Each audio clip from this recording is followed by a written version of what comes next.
Welcome to the Bible Made Clear. So, a few weeks back, I had done a video on voting and the importance of voting, at least in major state and presidential elections. I know that not everybody will necessarily be able to vote in every single election, but I think the major elections are certainly important. They're crucial to how we go forward as a nation, but each state should also consider whether or not the state's being run well or not. So, anyways, that was a few weeks ago. This is kind of maybe a part two, because we are, I believe, the answer to the question, American freedom, are we losing it? I think the answer is yes. If you think about when Norman Geisler first put this presentation together in 2010, we had many more freedoms than we do today. A number of things have happened since then. Obviously, we've had a few different presidents. And we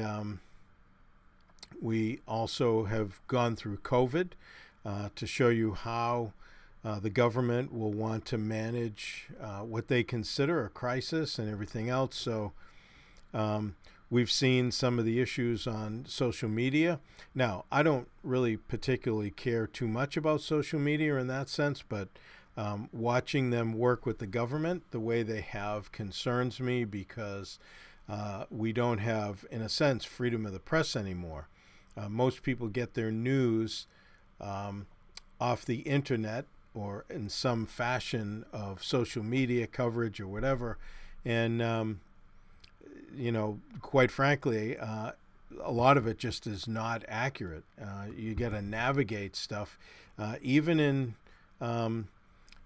what we would consider pretty good sources. Sometimes you even have to be careful on them.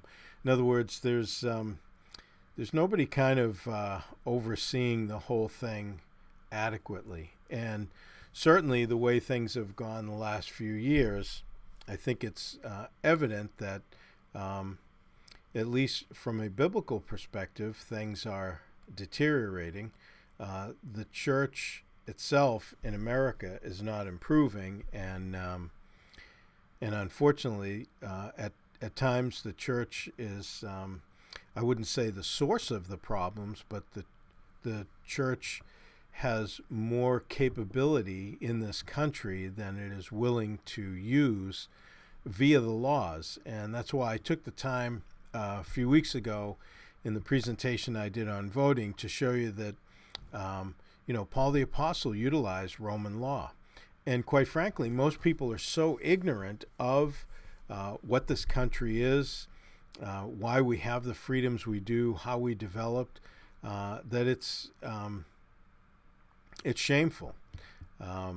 There's just an appalling ignorance, not only, unfortunately, in the Bible among the American church, but also from a country standpoint, and what makes America America, and what our freedoms are based on. So let's take a quick look, see if I can get through this in one presentation. Hopefully it won't need a part two, but the question is, obviously, are we losing it? And if you want more information, I think Geisler did a great job on this presentation. I just kind of made a few alterations and stuff to it. The majority of it obviously is his, and I think it's really well done. So you can get more information at normangeisler.com. He's got great information there on apologetics and a wide variety of biblical things. So anyways, this will be the outline. How do we get it? How are we losing it? And then how can it be restored? So part one, how do we get it? So the mission of our forefathers, Plymouth is, from where I am right now, It's, it's about 20 minutes or so down the road, half an hour at the most. It's funny, you see people come to Massachusetts, they want to see Plymouth Rock, and it's just a rock. People are entirely underwhelmed when they see it. The whole thing that goes around it to give a platform for people to see it is enormous in comparison to just this rock sitting on the ground. But the Mayflower Compact in 1620 said, "For the advancement of the Christian faith." So, originally, our Christian forefathers, in a sense, made their pilgrimage across the Atlantic and came here. And the idea was to start a new life and effectively be missionaries to a new land. So, there was a goal there, right? And again, for the advancement of the faith. So our freedom has religious roots. That's the point. We gave thanksgiving to God, which hopefully we continue to do. Secondly, the purpose of the first schools. I don't know if people realize the old deluder Satan law. The first schools were started to teach children to read the Bible. As a matter of fact, here in Massachusetts, following the old Satan deluder law, in 1642 in Massachusetts, at the Church of the Holy Trinity versus the U.S., right, in this court case in 1892, it says, it being one chief project of the old deluder, Satan, to keep men from the knowledge of the Scriptures, as in former time, it is therefore ordered that the Lord hath increased the settlement. They shall appoint one within their town to teach all such children to read. They shall set up a grammar school to instruct youths. So there was 100 towns with 100 families had to establish a grammar school, and kids would learn to read so that they could read the Bible and not be deluded by Satan. How far we have come, right? How the old Deluder Satan Act made sure Puritan children got educated. So in 1675, William Scant of Braintree, Mass., which is the town next to where I live, was brought before the court for breaking a law called Old Deluder Satan Act. He had refused to educate his children. The court ordered Braintree selectmen to find another home for the Scant children. In the Puritan town of Braintree and in every other, ignorance was considered barbaric. Puritans believed everyone should be able to read so they could study the Scriptures for themselves. William Bradford managed to own 400 books in the primitive colony of Plymouth Plantation. Again, it's about 20 to 30 minutes right down the street from where I sit here at Calvary Chapel in Rockland. So just, you get a little glimpse of the past, you realize that people knew ignorance could be used by Satan to deceive. And quite frankly, it's still happening that way. People are, with all the helps we have for understanding the Bible, people understand the Bible, it seems today, less than ever. And the same in, look, not that we're all politicians, but we should at least have some idea of what's happening politically and not be ignorant on the subject, because ignorance is easily misled. Number 3, the founding document, the Declaration of Independence, right? We hold these truths to be self-evident. All men are created equal, that they are endowed by their Creator with certain unalienable rights, that among these are life, liberty, and the pursuit of happiness. So this is the third reason why, basically, this is how we established our freedom, right? We were created equal, and we're created with certain unalienable rights. What that means is that you don't get your rights from government, you get your rights from the Creator. And notice the first one is life. If you abort somebody, if you murder a baby, well, you've just removed life. So they have no opportunity for liberty or happiness because their life has been ended. So we need to understand the Declaration of Independence. We need to understand rights come from God. The government's role, their job, is not to tell you what rights you can and can't have. It's to secure the rights that are God-given. And yes, our laws made and voted on so that we can decide what should and shouldn't be for the safety and keeping and management of society. Absolutely. Okay. Unfortunately, when you get people that into whether it's a state or federal legislature that are ignoring the Constitution, I can't imagine that all politicians are that ignorant of the Constitution that they're making laws in its direct defiance, though it does happen. But I think most of them are either ignorant or they just ignore it, and they want to basically be their own little king or queen and make their own rules that everybody else has to live by. So we need to understand this is how we established our freedom. The agreement with the Declaration, right? A condition of statehood.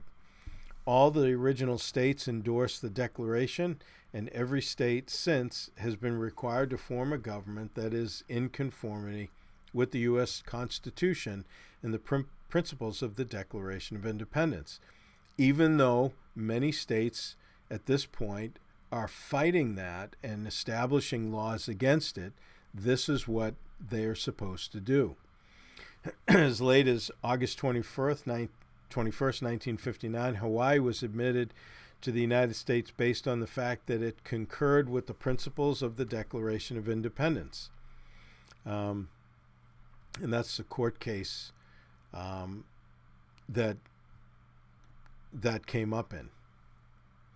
So the foundations of freedom, the Creator, the creation, right?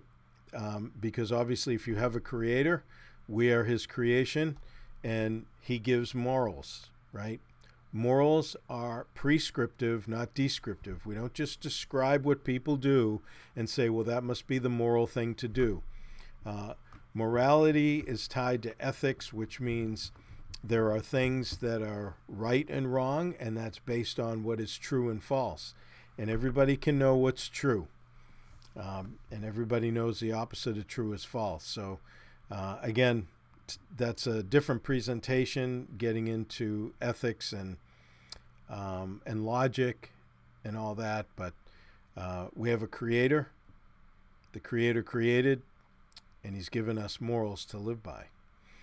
So the Articles of Confederation in 1781 says, in the Articles of Confederation document drafted in 1777 and ratified in 1781, all agreed in, quote, cooperation between the states and sent, quote, delegates of the United States of America, end quote, to participate. This acknowledges that the country already existed before this time and had delegates to send. Indeed, following the spirit of the Declaration of Independence, these articles spoke of the great governor of the world who authorized us to ratify the said Articles of Confederation and Perpetual Union. So, look, we established that everybody is supposed to abide by this. That's the bottom line. And in order to be part of the Confederacy, right, the United States, then people need to abide by the Declaration of Independence. You can't go against it, though people, like I say, states go against it all the time and try to remove people's freedom. They're violating their own Articles of Confederation. Number 4, the First Amendment's free exercise of religion. That gave us our freedom. Congress shall make no law respecting the establishment of religion or prohibiting the free exercise thereof.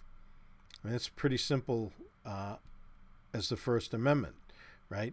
So it has nothing to do with the separation of church and state. It's saying that Congress basically can't get in the way of a church's function, and the government can't establish a religion. The government can't become, a denomination. That's not healthy for anybody. Now, do we want godly people in government? Well, of course, because ungodly people don't even seem to understand what the Constitution is about, because it was written from the perspective of having a mind that could understand godly things, because those people believed in God. Note, this amendment encourages religion in general while it forbids a national religion in particular. Important to understand and make that distinction. The myth of the separation of church and state. The phrase is not in the Constitution.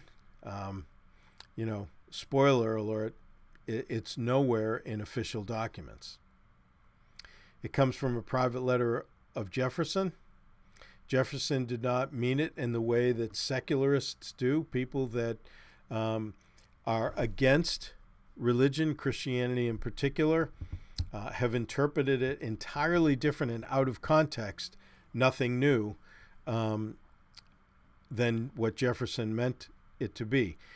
He had a religion department in the University of Virginia. That'll tell you how much against he was. Wasn't at all. He proposed laws requiring church attendance. I don't see that tacked on to their view of the separation of church and state. He gave government money to missionaries. He meant to keep the federal government from interfering with states and their religions. It's not the job of the federal government to tell the church what to do. It was never, that's not within their purview. They've tried to make it so, but it was never established anywhere. He was not even present at the Constitutional Convention. And 5 of the 13 colonies had their own state religions when they enacted the First Amendment. So, historically, the First Amendment was never viewed the way a lot of people view it today. So, I don't know, maybe a lot of people need to go back to elementary school. Number 5, promoting religion in schools. That was part of our Establishment for Freedom. The Northwest Ordinance in 1787 and 89 declared religion, morality, and knowledge being necessary to good government and the happiness of mankind. Schools and the means of education shall forever be encouraged. Why? Because that's what they taught. It used to be reading, writing, and arithmetic, so people wouldn't be ignorant and could function and could think. It's a little bit distorted today. I should say a lot bit distorted. So religion was deemed by our founding fathers to be necessary to good government and the happiness of mankind, because it helps people think straight. You look at how people are thinking that are off, criticizing Christianity and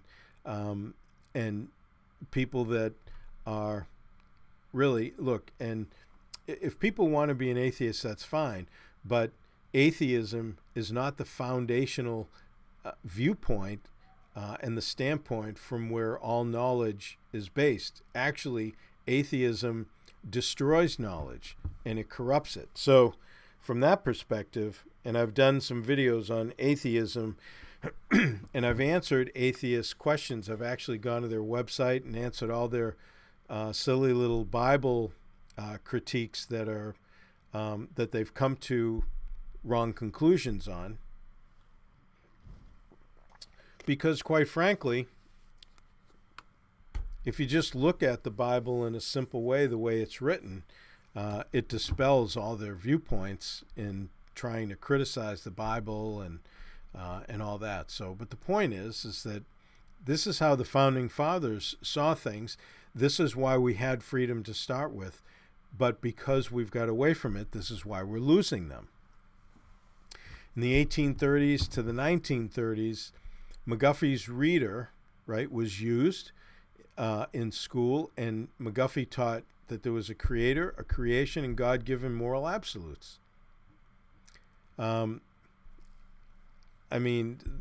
This stuff is so foundational to thinking and to education, and it's what knowledge is based on. He said in there, God is the creator and his creation enables us to understand him. In proportion as we investigate the secrets of the natural world, we are able to understand the nature of God. This guy was brilliant. I mean, think about it. We know God by his effects. How do we know that? Well, that's what Paul the Apostle wrote in Romans 1. You know, he said the things, God can be understood by the things that are made. And he's clearly seen in them. He's not the creation. That was the distortion. Paul said people get into the fact that, got to the place where they worship the creature rather than the creator.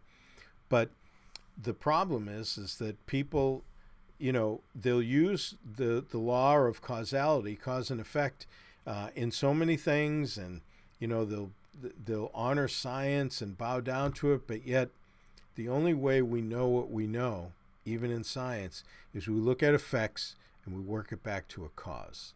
And that's the same thing we do in creation. We look at the creation, and there's no way to avoid working it back to God's existence as the creator.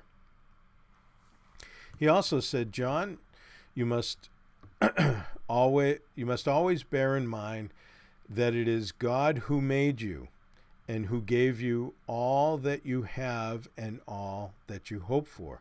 He sent his son to show you his will and to die for your sake. He gave you his word to let you know what he had done for you and what he bids you to do. Imagine if this was in public schools today. I mean, you wouldn't have the insanity that's going on in there. Instead of it, you know, being like a detention center in so many public schools now, but it's because of the influence of all these liberal politicians, the Marxist thinking, higher educators trying to put these kids into government that have really a Marxist view of things. It's really become very twisted and distorted. And we've come so far, and this is why we're losing our freedoms. But I got news for the Marxists. The Marxists are going to lose the freedoms just along with everybody else. Look at history. Read a history book. See what they did in other countries when they turned to Marxism, i.e. communism. You look at who was the free one, the dictator. That's it. You know, you have this small elite group. And, you know, here's the deception. All the elites that think that they'll be part of the, you know, this higher network of people that will be accepted. Hey, when Stalin got into power, he threw them all in the gulag. They were just cannon fodder. He used them. I mean, I don't see how people cannot see this unless they specifically blind themselves to it. And the same thing happened in Nazi Germany. It's crazy. Anyways, number 6, presidential prayer proclamations help with our freedom.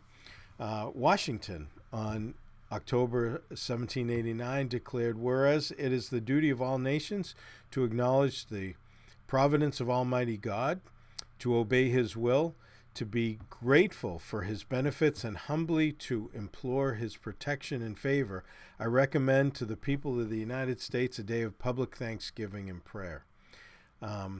Would to God we had a president like that today, but we don't.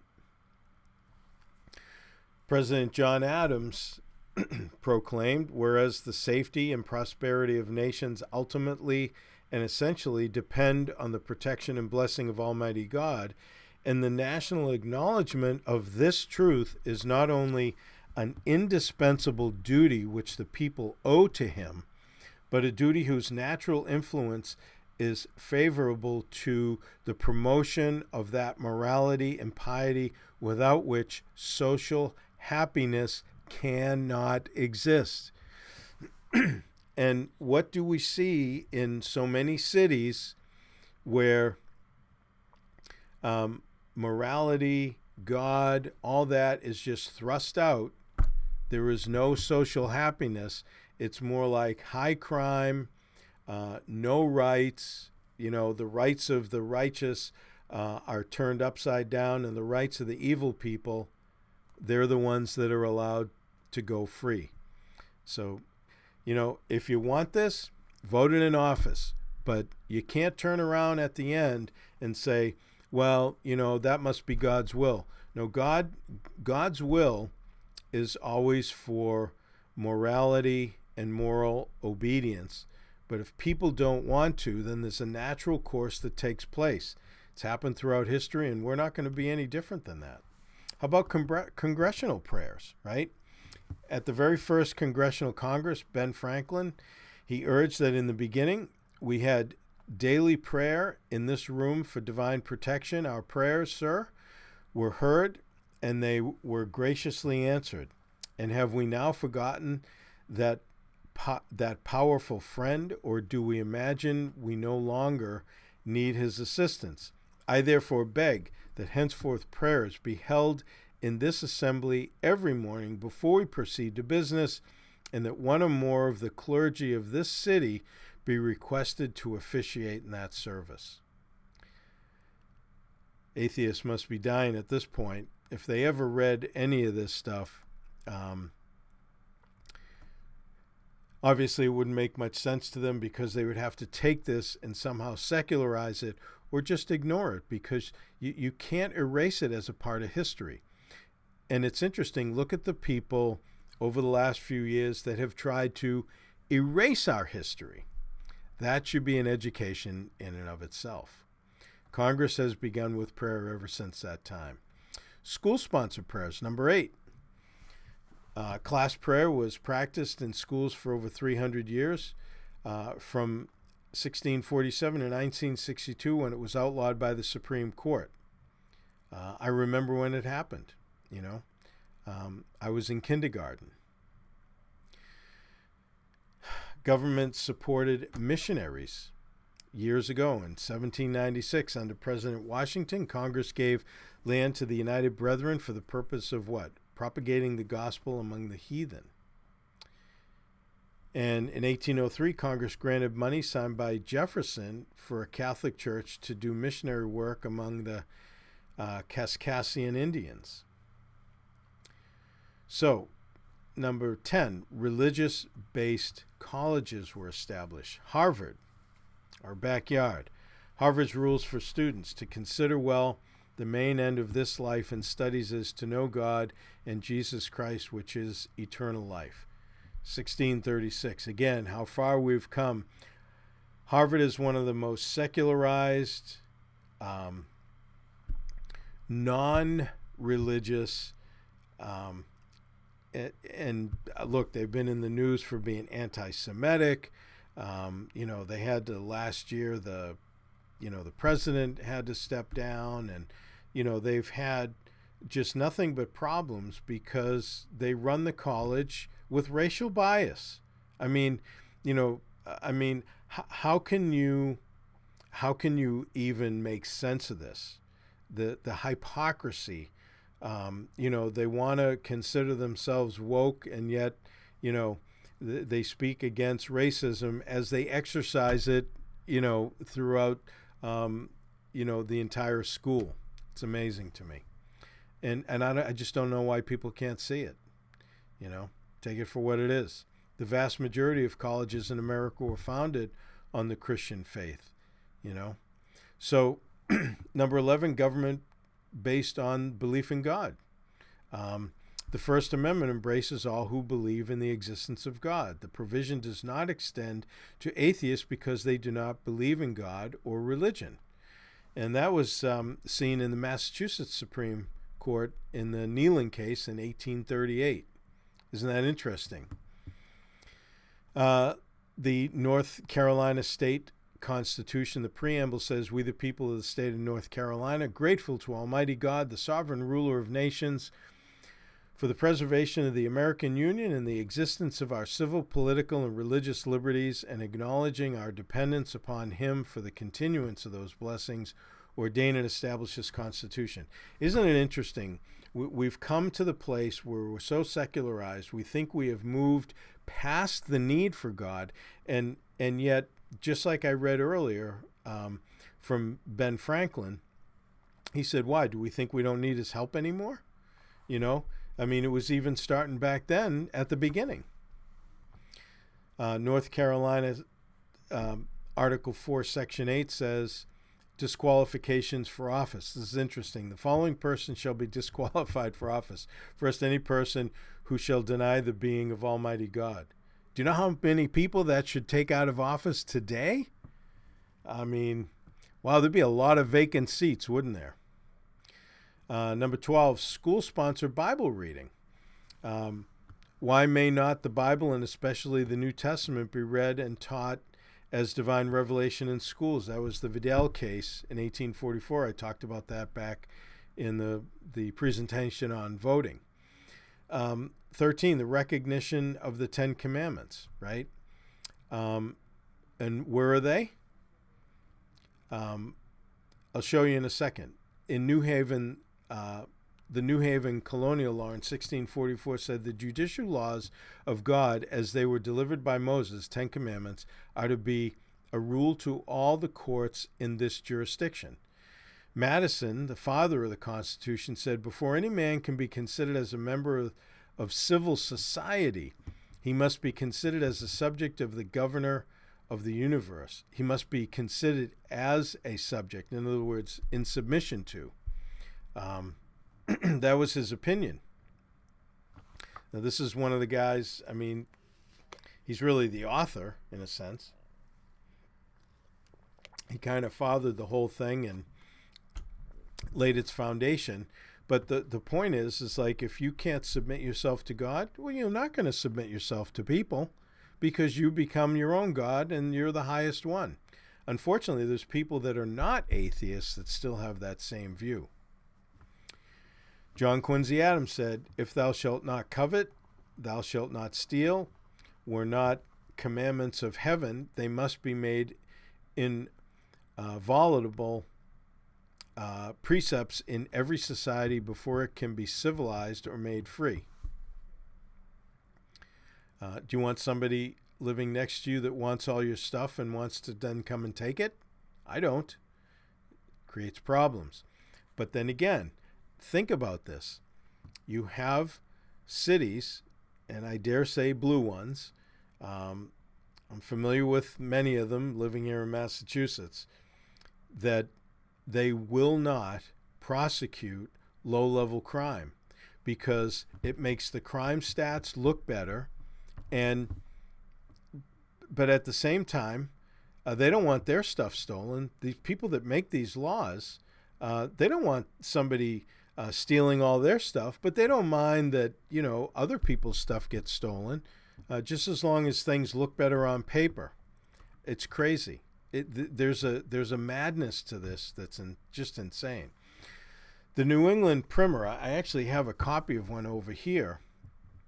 The third section was a shorter catechism which taught the Ten Commandments, Bible history, doctrine, and prayer.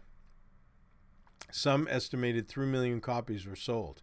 It was the most widely read school book in America for over 100 years. Everybody that went to school read this thing. And this was the New England primer that, put the Ten Commandments into poetic form, right? Thou shalt have no more gods but me, before no idol bend thy knee, take not the name of God in vain, dare not the Sabbath day profane, give both thy parents honor due, take heed that thou no murder do, abstain from words and deeds unclean, steal not, though thou be poor and mean, make not a willful lie, nor love it, what is thy neighbor's dare not covet. Kids learn that. Number 14, the Supreme Court upheld moral laws, including laws against murder, rape, theft, polygamy, incest, adultery, and sodomy, and others. My, how things have changed.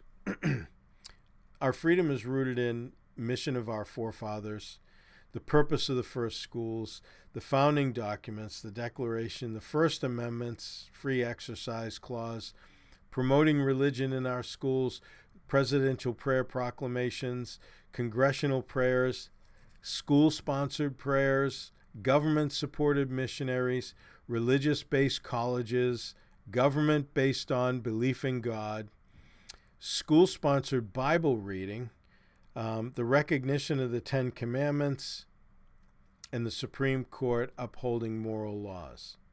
That's what our freedom was rooted in. Remember the Declaration of Independence, right? Now, not all founders were Christians. As a deist, Jefferson denied the virgin birth. He said the day will come when the account of the birth of Christ as accepted in the Trinitarian churches will be classified with the fable of Minerva springing from the brain of Jupiter. But all believed in a creator creation and God-given morals. Now, obviously, Jefferson was inconsistent on this, and he didn't believe in it because he didn't believe in miracles, but yet at the same time, being a deist, he did believe in God and knew God was there. The Supreme Court called America Christian, even though Barack Obama decided to say it wasn't anymore. In some senses, though he meant it in a different way, let's say that, it's not as Christian anymore, but not because it shouldn't be. Bigamy and polygamy are crimes by laws of all civilized Christian countries. They are crimes by the laws of the United States. 1890, right? Is America a Christian nation? Response: it opposed having a national religion in particular, right? Not making the government a denomination. Congress, right? The federal government shall make no law respecting and establishing of religion. It encouraged having religion in general or prohibiting the free exercise thereof. You can't prohibit it. It was founded on Judeo-Christian principles. Many founders were strong Christians, right? The Pilgrims, Puritans, Washington, Adams, and others. The sense in which it was Christian, descriptively, but not prescriptively. In other words, to be an American, you didn't have to be a Christian, but America was described as a Christian nation because the majority were Christians, and they were built on a Judeo-Christian foundation. Christianity was informative but not normative. In other words, you did not have to be a Christian. And Christianity informed everybody, but it didn't require that was the norm for everybody. Freedom was allowed for non-Christian religions as well, Jews, Muslims, and deists. If anything, there were Jews that started to come in, and there were deists from the beginning, and Muslims were really of late. So America is a religious nation. It's not a secular nation. Atheists and others would like you to think it is, but it's not. Our government was based in God. We are a religious people whose institutions presuppose a supreme being. The later court decisions affirm this ruling, and then our schools acknowledge God, religion, morality, right? And knowledge are necessary to the good government and the happiness of mankind, the Northwest Territory Ordinance, right, that we quoted earlier. The remnants of religion in American government. States must adopt the Declaration for statehood, which speaks of creator creation and God-given morals. They have to agree to that. We pledge allegiance under God. In God we trust is on our coins, in our national anthem, on the wall of the House of Representatives, and Congress prays at the beginning of each session. The Senate and the military have chaplains. Federal courts begin with a prayer, God save the United States and his honorable court. Tax deductions provided for religious purposes acknowledges this. The Ten Commandments are symbolized in the Supreme Court. Now, that is Moses, right? This is the enlarged picture of it. That is right outside the court. So Moses is there with the two tables of stone. The two tables of stone for the Ten Commandments are on the door inside. Over the Chief Justice's head, the same thing. The power of government resting on the Ten Commandments, right? Right there. So you have all these symbols in our own government, in our federal government. By God's care, Washington crossed the Delaware, George Washington, his first inaugural address in 1789, it says, "No people can be bound to acknowledge and adore the invisible hand which conducts the affairs of men more than those of the United States. Every step by which they have advanced to the character of an independent nation seems to have been distinguished by some token of providential agency." Of course it was God. We wouldn't have come to the place where we are without him. God's blessing is based on virtue. George Washington's covenant with God, April 30th, 1789, at Federal Hall in New York City, this was in his first inaugural address. "There is no truth more thoroughly established than there exists in the economy and course of nature an indissoluble union between virtue and happiness. We ought to be no less persuaded that the propitious smiles of heaven can never be expected on a nation that disregards the eternal rules of order and right which heaven itself has ordained." Listen, virtue and happiness, they are tied together. Immorality causes unhappiness. What is the foundation of our freedom?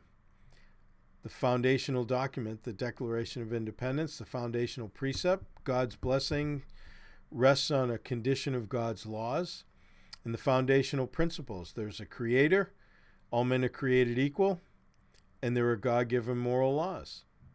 I mean, you can't get away from this. This is what America is all about.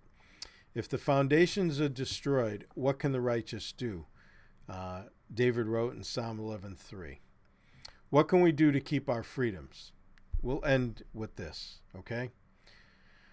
Number one, pray for those parties and politicians who are more aligned with biblical principles than those against them. Now, look, it's no secret. I do not think the Democratic Party, I don't think that there is anything, quite frankly, in line with the Bible at all. I think it's all contrary to it in principle and behavior and law. All the precepts put out, everything.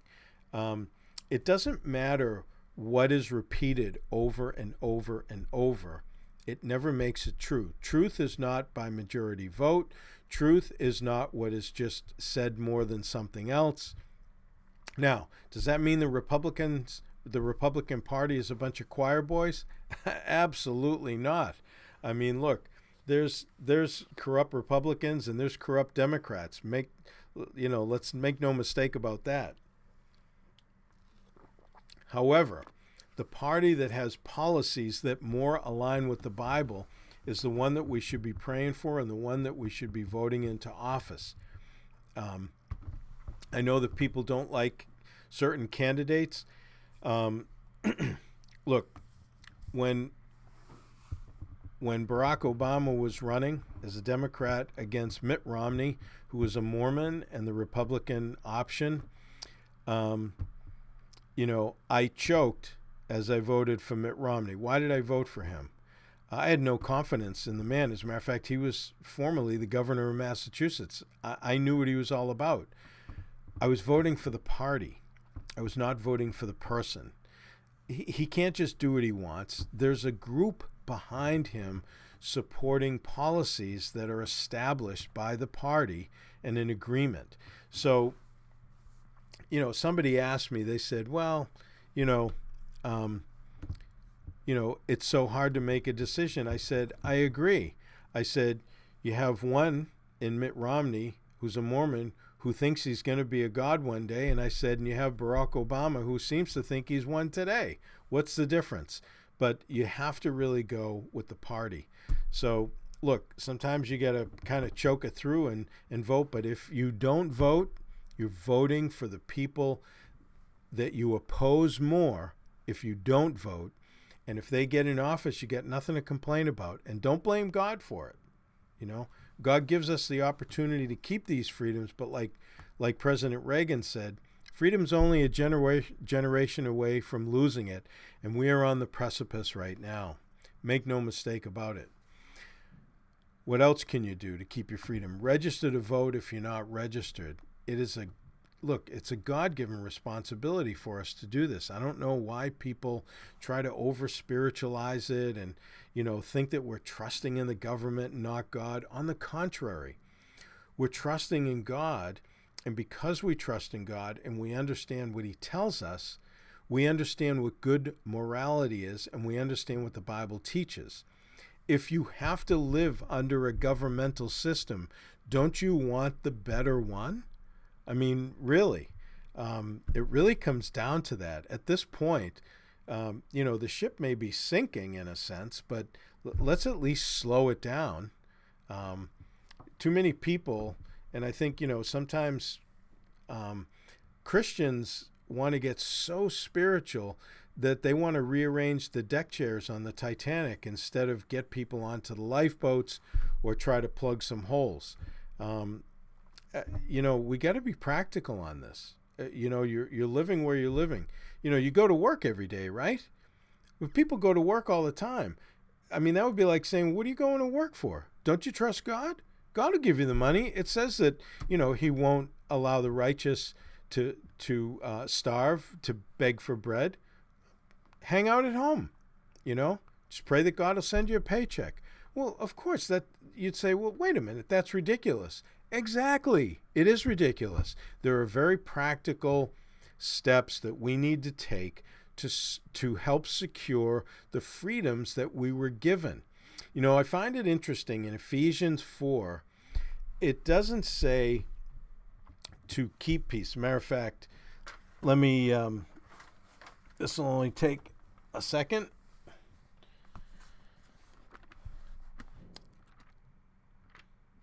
So I don't even misquote it a word.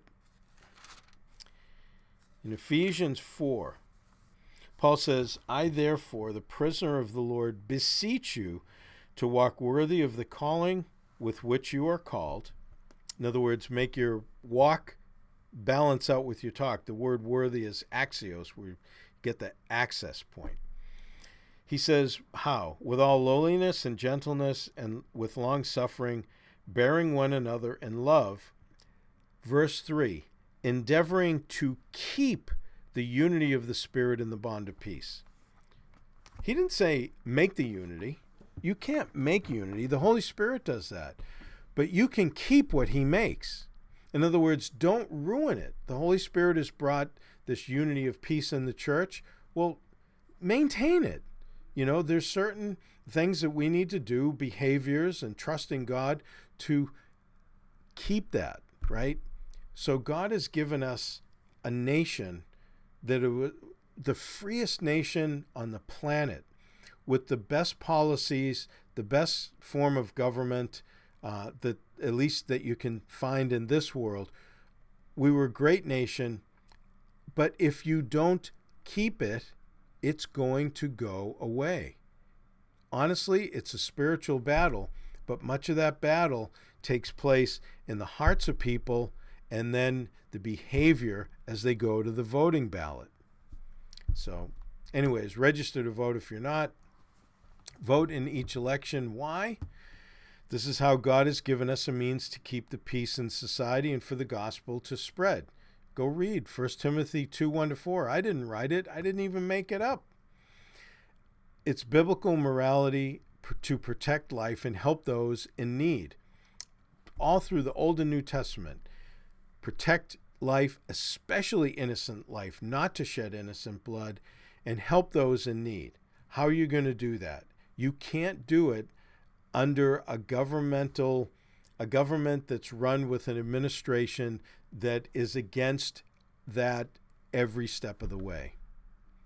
And you can't have policies that talk about murdering children, and also just ruining their lives with this transgender nonsense and operations and doctors making money off. This is diabolical.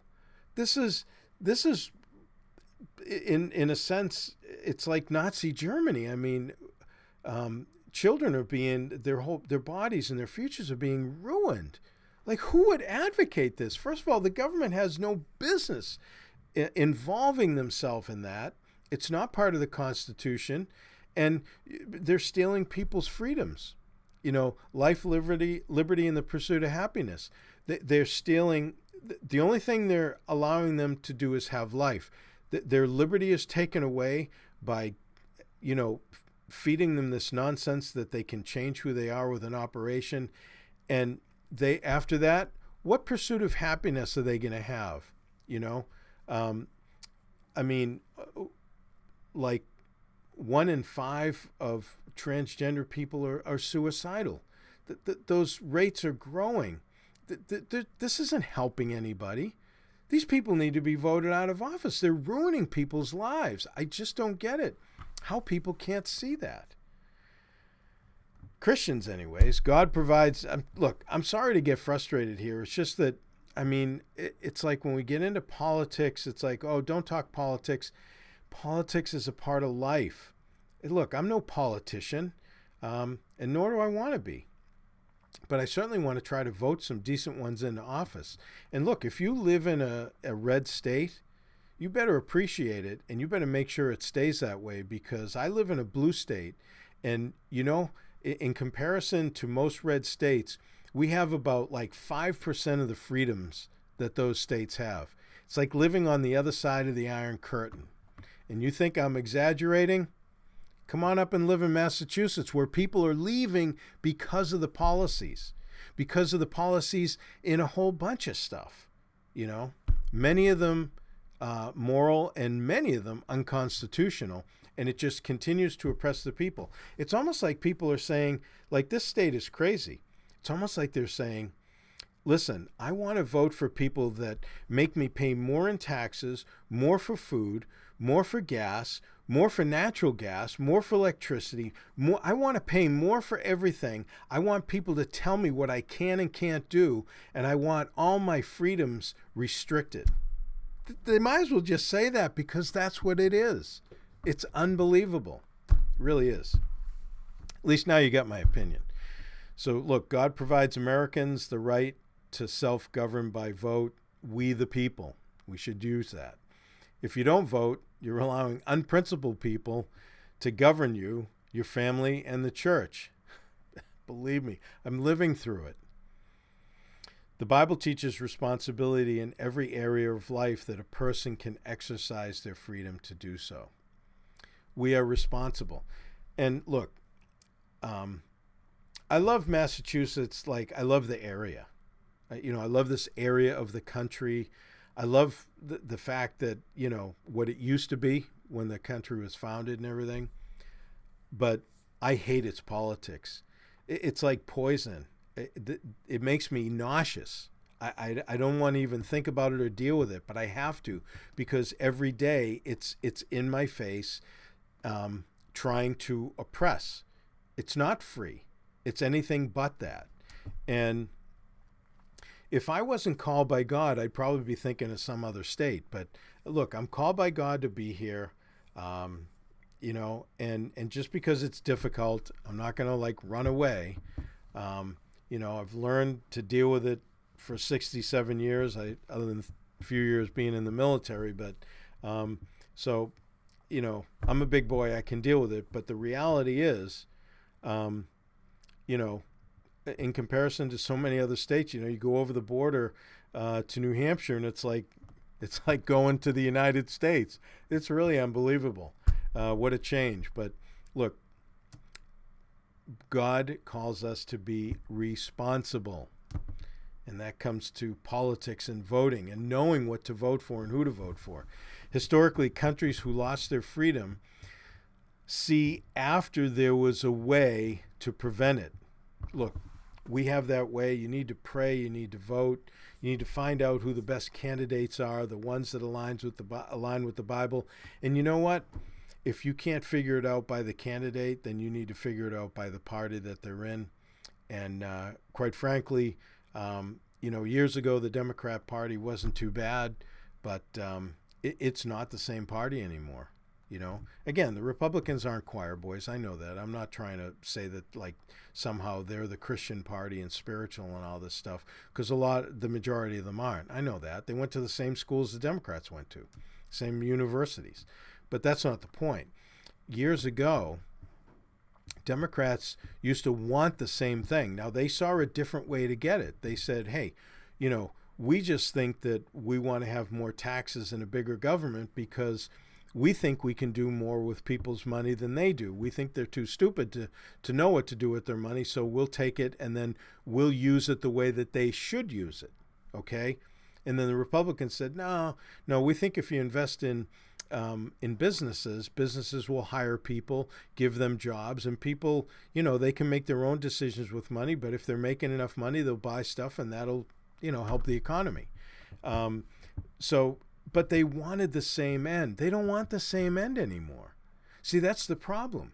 We're still calling the Democrat Party, but it's like dealing with people that are like Marxists. That's their ideology. It's unbelievable. I mean, think about some of the people that are in the Democratic Party, the things they say and everything else. So, look, I'll end it now. I think the Bible, in principle, at a minimum, in principle, tells us we are responsible to vote. We are definitely told to pray, and we should do that. But I think if you're praying, you realize the nature of the situation, and the next step, knowing to do good and to do it not, James says, is sin. And I think that, especially when there are things to vote for to secure the safety of people and everything else, I think voting is a necessity. And if you don't think so and you're a Christian, I really think you need to pray about it and dig into the Bible, because I think if you open your heart to the Holy Spirit, He'll make it clear that you're responsible to take a step in faith and be involved with it. So until next time, may God richly bless you as you continue to study His Word.